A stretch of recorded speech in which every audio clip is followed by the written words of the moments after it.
Shalom, selamat pagi anak-anak ibu yang ibu kasih dalam Tuhan Yesus. Kita kembali masuk dalam pelajaran agama. Kita masih melanjutkan materi pelajaran 13. Yang lalu kita sudah mempelajari tentang pengorbanan Tuhan Yesus, yaitu beberapa hal latar belakang tentang penyalipan, kematian Yesus, dan kebangkitannya.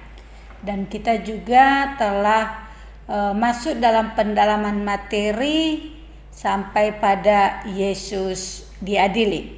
Hari ini kita akan masuk dalam pembahasan Yesus disalibkan dan selanjutnya. Yesus disalibkan. Para prajurit segera menanggalkan pakaian Yesus dan mengenakan jubah ungu kepadanya. Mereka menganyam mahkota duri dan menaruh di atas kepala Yesus, lalu memberikan sebatang buluh di tangan kanannya. Kemudian mereka berlutut di hadapan Yesus dan mengolok-olokkan dia dan berkata, "Salam, hai Raja orang Yahudi." Ini adalah sebuah olok-olokan karena memang Yesus dikenal dengan ungkapan dia adalah Raja orang Yahudi, sementara mereka tidak menerimanya. Jadi di dalam pengadilan ketika Yesus akan disalibkan, mereka menjadikan ini menjadi bahan olok-olokan. Dan kemudian dikatakan mereka meludahi Yesus, mengambil buluh itu dan memukulkannya ke bagian kepalanya. Setelah itu mereka menanggalkan jubah ungu itu dan mengenakan pakaiannya serta membawanya keluar untuk disalibkan. Mereka membawa Yesus ke suatu tempat yang bernama Golgota, yang berarti Bukit Tengkorak. Lalu mereka memberi Yesus minum anggur bercampur empedu, tetapi ia tidak mau meminumnya karena diduga atau di dalam pembahasan dikatakan bahwa minuman itu adalah minuman seperti untuk anti nyeri, yaitu supaya Yesus di dalam penyalipan itu tidak merasakan kenyerian. Tetapi Yesus tidak mau untuk itu. Dia tetap siap untuk menghadapi derita yang amat sangat di dalam karya penebusan ketika dia harus mati di kayu salib untuk menanggung dosa manusia. Kemudian mereka menyalibkan Yesus dan membagi-bagi pakaiannya dengan membuang undi. Bersama dengan Yesus disalibkan pula dua orang penyamun, seorang di sebelah kanan dan seorang di sebelah kiri. Orang-orang yang lewat di sana mengolok-olok Yesus dan berkata, "Orang lain ya selamatkan, tetapi dirinya sendiri tidak dapat diselamatkan. Baiklah ia turun dari salib itu dan kami akan percaya kepadanya." Itulah olok-olokan mereka terhadap Tuhan Yesus. Yesus begitu menderita hingga berseru, "Allahku, Allahku, mengapa engkau meninggalkan aku?" Ini adalah suatu seruan yang menyayat hati Yesus dengan Bapanya yang tidak pernah terpisahkan. Tak kala Yesus menjadi penanggung dosa manusia, seakan-akan dia merasa Bapanya memalingkan wajah daripadanya dan meninggalkan dia. Sedemikianlah mengerikan ketika Yesus menjadi penanggung dosa manusia, seakan-akan Allah meninggalkan dia. Itu diterima oleh Yesus, ditanggung Yesus supaya kita manusia berdosa yang seharusnya tidak lagi mengalami penyertaan Allah. Kita akan mengalami kengerian di dalam penghukuman. Kita tidak akan mengalaminya lagi karena Yesus telah menanggung itu bagi kita. Yesus berseru pula dengan suara nyaring lalu menyerahkan nyawanya. Dan pada saat itulah dikatakan tabir bait suci itu terbelah dua dari atas sampai ke bawah. Bahkan ada juga yang mencatat dari Injil bahwa gunung-gunung batu pun terbelah. Seorang dari pengikut Yesus, bukan bagian dari 12 murid itu, tapi dia mengikut Yesus secara diam-diam, yaitu seorang yang bernama Yusuf Arimatea, datang kepada Pilatus dan meminta untuk menurunkan mayat Yesus. Dan ia diizinkan untuk menurunkan mayat Yesus dari salib itu. Ia membawanya ke dalam kuburan dan mengapaninya dengan kain lenan yang putih bersih, lalu membaringkannya dalam kubur itu. Pilatus memerintahkan para prajurit untuk memeteraikan batu besar yang merupakan penutup pintu kubur itu, supaya tidak seorang pun membuka dan menggeser batu itu dan masuk ke dalam. Bahkan ada prajurit-prajurit yang disuruh untuk menjaga kubur itu, karena sebelumnya Yesus sudah mengatakan pada hari ketiga dia akan bangkit, dan desas-desus tentang kabar itu juga terdengar oleh banyak orang. Jadi itu alasannya kenapa kubur Yesus, batu penutupnya itu dimeteraikan, disegel supaya tidak ada yang membukanya, dan para prajurit juga disuruh menjaganya. Kemudian kita masuk dalam pembahasan Yesus bangkit pada hari yang ketiga. 3 hari setelah Yesus dikubur, menjelang menyingsingnya fajar, beberapa perempuan menengok kubur itu. Mereka membawa rempah-rempah yang wangi dan minyak untuk menggosok tubuhnya. Para perempuan itu berharap bahwa mereka dapat menemukan seorang untuk menggulingkan batu besar dari kubur itu. Karena batu itu sangat besar dan berat, tentu tenaga mereka sebagai seorang perempuan tidak kuat untuk menggulingkannya. Tapi ternyata setelah mereka tiba di kubur itu, mereka sangat terkejut karena mereka mendapati batu besar itu telah terguling dari pintu kubur itu serta tidak menemukan mayat Yesus. Maria Magdalena segera berlari memberitahukan kepada Petrus dan Yohanes, kedua murid Tuhan Yesus, bahwa mayat Yesus tidak ada dalam kubur. Para perempuan lain yang turut pergi ke kubur itu, mereka begitu ketakutan. 2 malaikat duduk di samping kubur itu. Para malaikat itu memberitahukan bahwa Yesus tidak mati, tapi ia hidup. Ia telah bangkit sama seperti yang telah dikatakannya. Perempuan-perempuan ini mendengarkan apa yang dikatakan para malaikat itu tentang Yesus. Mereka segera pergi memberitahukan orang-orang tentang apa yang telah mereka dengar. Selanjutnya, Yesus menampakkan dirinya kepada Maria Magdalena. Kemudian Maria Magdalena kembali ke kubur itu setelah dia mendapatkan Petrus dan Yohanes. Dia kembali ke kubur, mungkin dia masih penasaran apa yang terjadi.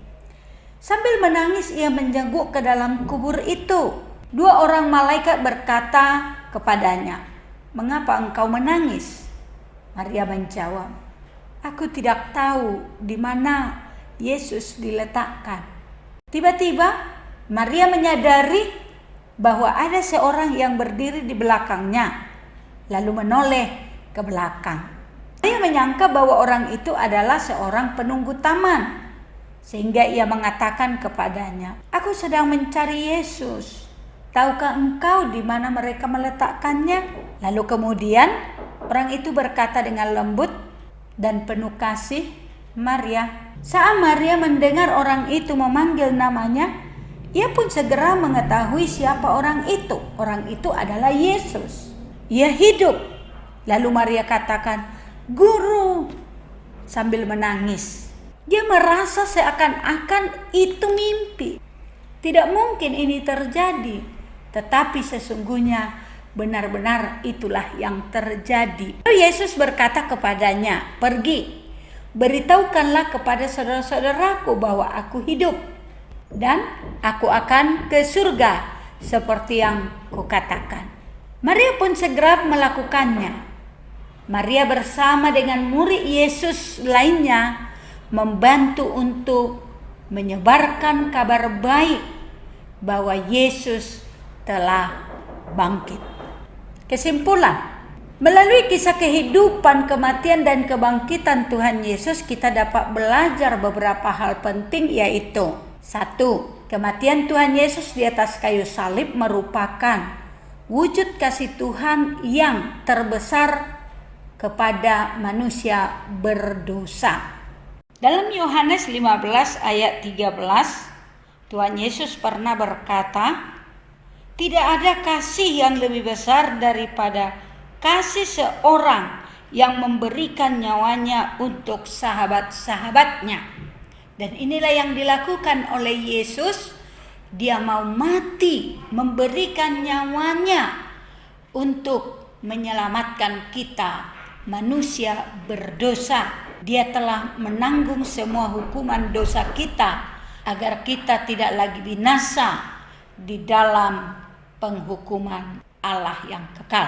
Yang kedua, pengorbanan Tuhan Yesus adalah satu-satunya jalan untuk mendamaikan kembali hubungan antara Allah dan manusia yang telah rusak karena dosa. Ketika manusia berdosa, memberontak kepada Allah, hubungan manusia dengan Allah memang rusak.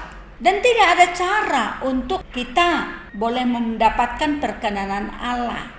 Ada orang yang berpikir dengan dia mungkin berbuat hal-hal yang baik lebih banyak dalam kehidupannya. Tetapi bagi Tuhan, selagi manusia itu masih berdosa, maka tetap sebanyak apapun kebaikan yang dia lakukan, maka di hadapan Allah tetap itu tak berkenan kepada Allah. Nah, tetapi pengorbanan Yesus, sebelumnya Ibu sudah singgung, Yesus datang jadi manusia, dan di dalam kehidupannya sebagai manusia, Tuhan Yesus hidup berkenan kepada Allah dan hidupnya sempurna dan tidak satu dosa pun dilakukannya di dalam kehidupannya. Dan itu sangat memuaskan hati Allah. Seperti itulah yang diinginkan oleh Allah. Dan kemudian Yesus mau mati di atas kayu salib sebagai satu tindakan di mana dia menanggung semua hukuman Allah atas dosa manusia. Dia menyelesaikannya, dia membayar lunas hutang dosa manusia. Maka dikatakan, siapa yang mau percaya kepada Tuhan Yesus adalah Tuhan dan Juru Selamatnya. Tuhan Yesus mengampuni dosanya karena dia sudah membayar lunas hutang dosanya. Dan Tuhan Yesus telah menjadi perwakilan kita untuk kemudian kita bisa diterima oleh Allah lagi. Hubungan kita dengan Allah didamaikan kembali di dalam Yesus Kristus. Yang ketiga, kebangkitan Tuhan Yesus adalah bukti bahwa Ia adalah kebangkitan dan hidup, karena Dia telah mengalahkan kuasa maut. Ketika Yesus bangkit dan hidup kembali, kematian tidak pernah lagi dialami. Dia hidup sampai selama-lamanya. Dan ketika Yesus bangkit dari kematian, itu membuktikan bahwa dia telah mengalahkan kematian. Dan itu menjadi jaminan bagi orang yang percaya kepada Tuhan Yesus.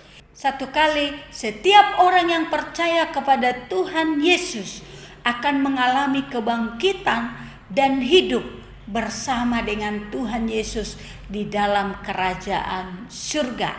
Itu sebabnya kalau kita melihat di dalam Yohanes 11 ayat yang ke-25 dan 26, di sana dikatakan, "Akulah kebangkitan dan hidup. Barang siapa percaya kepadaku," kata Tuhan Yesus, "ia akan hidup walaupun ia sudah mati." Artinya bahwa dia memiliki hidup kekal.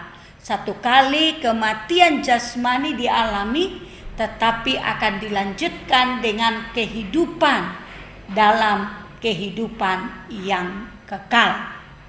Nah, kita bersyukur untuk itu anak-anak ibu, maka kita harus terus mensyukuri kalau kita sudah percaya kepada Tuhan Yesus, kita menjalani hidup yang seturut dengan kehendak Tuhan, dan kita akan mengandalkan Tuhan dalam menjalani hidup seperti yang Dia mau. Karena sebagai manusia kita akan lemah dan seringkali akan gagal. Tapi kalau kita menyadari pertolongan Tuhan yang akan terus menguatkan, menolong, menopang kita, Dia pun akan memberikan kemenangan bagi kita untuk hidup berkenan kepada Tuhan. Sampai kita nanti kembali kepada Tuhan, hidup bersamanya di dalam kerajaan surga. Nah, hari ini kita juga menghafal satu ayat. Seperti biasa, anak-anak menghafalkannya dan memvideokannya. Roma 5 ayat 8. Akan tetapi Allah menunjukkan kasih-Nya kepada kita oleh karena Kristus telah mati untuk kita ketika kita masih berdosa. Anak-anak pahami dulu. Ini Rasul Paulus yang menulis surat ini memberikan satu penekanan, penjelasan bahwa tidak mudah orang mau mati untuk orang lain. Tetapi di sini dia katakan, akan tetapi Allah menunjukkan kasih-Nya kepada kita. Di dalam hal apa Allah menunjukkan kasih-Nya itu? Dikatakan oleh karena Kristus telah mati untuk kita. Kapan? Ketika kita masih berdosa. Ini luar biasa. Kita harus pahami. Bukan tunggu baik kita baru Allah menunjukkan kasih-Nya. Enggak. Justru kita masih berdosa pun Allah sudah menunjukkan kasih-Nya. Kristus sudah mati untuk kita saat kita masih berdosa. Nah, untuk itulah ketika kita percaya kepada Tuhan yang sedemikian, Tuhan yang sudah mengasihi kita inilah akan menolong kita hidup meninggalkan dosa dan hidup menyenangkan hati Tuhan. Nah, jadi anak-anak hafal ya.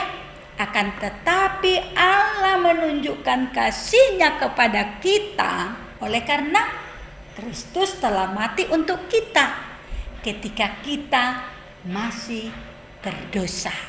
Jadi jangan salah ya, bahwa ketika kalau dikatakan Kristus mati untuk kita ketika kita masih berdosa, kita merasa enggak apa-apa, aku tetap hidup dalam dosa. Enggak. Tapi justru karena Allah sudah mengasihi kita sedemikian, maka kita terus mengandalkan Tuhan untuk kita yang sudah dikasihi ini hidup untuk menyenangkan hati Tuhan. Sampai di sini dulu anak-anak ibu ya.